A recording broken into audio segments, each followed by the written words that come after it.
In a change to published programmes, Part 15 of Boris Johnson Sings the Hits of Black Lace has been postponed indefinitely. In its place, it's time for something we loosely like to call dramedy, with Dr. WHeasel. He'd like to teach the world to sing in perfect harmony, but there's precious little chance of that happening as he's tone deaf. Who? Why, only Dr. WHeasel and his backup dancer Advick Goose, thrusting through the universe in search of the perfect takeaway. Last time, Advick and the Doctor faced the jocular overlord of Ra-Darian and spectacularly failed to overthrow his rule. Now, pray silence. The curtains are going up and the play is about to begin in Part 3 of The Planet of the Perilous Pantomime. Dr. WHeasel is filmed in front of a live oppressed audience.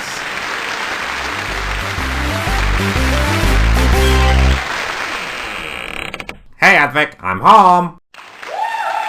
Hello, Doctor. Good day at the office. Oh, yes indeedy. I got a chance of a promotion with a big fat raise. Well, it's about time that big fat boss of yours recognised your talents. Both of them. Funny you should mention, sir. I've invited him to dinner tonight. Tonight? Without any kind of warning? You might have phoned ahead. The house is all at 6s and 7s. What? And lose the opportunity to see that expression on your face again? It's not just the state of the house. Don't you remember?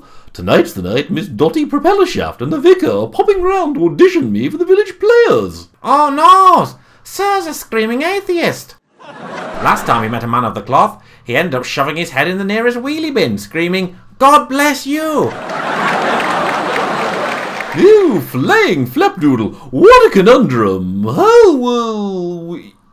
Doctor, doesn't all of this seem a bit out of character to you? Yeah, now you mention it. What are we doing in a ropey 1970s suburban house with one of the walls missing?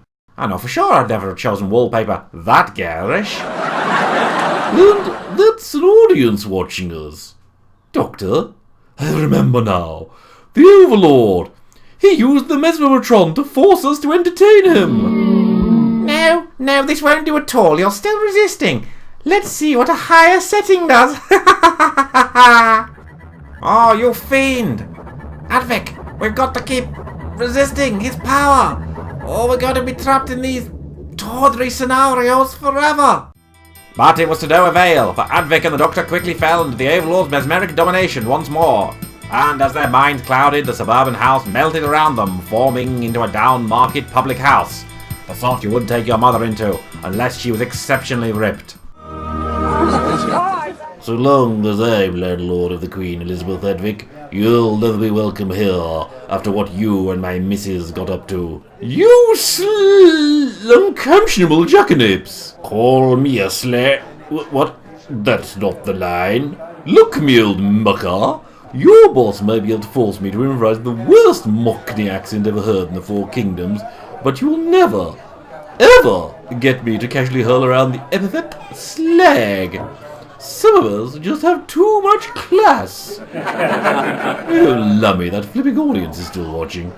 No, this is totally wrong. Soap operas don't have audience reactions. Hold everything, it's me, Dr. Arm and a Leg. I've come back, played by a totally different actor. For no discernible reason. Well, other than to throw some more drama back into the narrative. It's okay, Doctor. I've already managed to break the Overlord's control here. Oh, thank goodness. I really didn't fancy tussling with those two bald geezers over there. And I think one of them's been literally chewing the scenery since I came in. Stop it! You'll both submit to my power. Your acquiescence is inevitable, Doctor, as the sun rising in the east. Are you sure? Some planets don't spin that way around, you know. Honestly, Advick, you made some real parochial peons when you jumped around the galaxy. Despite their bravado, once more the time traveller's eyes glazed over and the scenery warped from a quaint drinking establishment into a warehouse filled with distressed-looking vehicles and poorly dressed-looking audience members. On tonight's show, Alex and I drive around Essex in an old Ford Escort, and, just for laughs, hold up the traffic in rush hour when I steal all these wheel nuts. But first, it's time for our starred, unreasonably priced milk float. Some say he's a traveller in space and time. Others say he's a dangerous subversive who should be shot on sight. All I know is he's called Dr. WHeasel. Advick, what in the seven hells of Rasslov are you wearing? It's just a shirt. No, a shirt has some semblance of taste and form about it. You look like you're wearing a doily that fell into a puddle of ink and then got kicked around Cardiff Arms Park for a few weeks. It's ironic, you know. So naff, it's kitsch. We really need to talk about your lap, Doctor. Yes, you do! Oh, give it a rest, Overlord. Unlike Advick and Alex here, I'm hip to your demented mind-scrambling jive. No, you've broken it! You've destroyed my control over these people. But how? How? Yes, I wouldn't mind an explanation too, Doctor. Also, has anyone seen the shirt I came in with? This one's just monstrous. Stop whittering on about your shirt, Advick. We've other nylon to fry now. Well, you started it. But anyway, how did you stop his mesmomatron? Oh, that was easy. Once I realised one simple fact that's been staring me in the face all along. And what's that, Doctor? I'm sure everyone here's dying to know. Oh, go home, the lot of you. Show's over. Easy peasy lemon squeezy, Mr. Overlord. I realise that your mesmomatron uses time weasel technology. And as Dr. WHeasel stages his intervention, we have to leave him for another week. But just how did the Overlord gain time weasel technology? Can Advick Goose find a more tasteful shirt? And will Alex Stout's promising career now be on the rocks? I don't know because no one bothered to tell me anything, but you can find out in the concluding part of The Planet of the Perilous Pantomime. Dr. WHeasel is a Weasel Teleaudio Enterprises production, featuring random weaseling as Dr. WHeasel, Kunt and Goose Advick Goose, Mrs. Dottie Propeller Shaft appears by kind permission of the village players. Looping Sting by Kevin MacLeod using the Creative Commons license.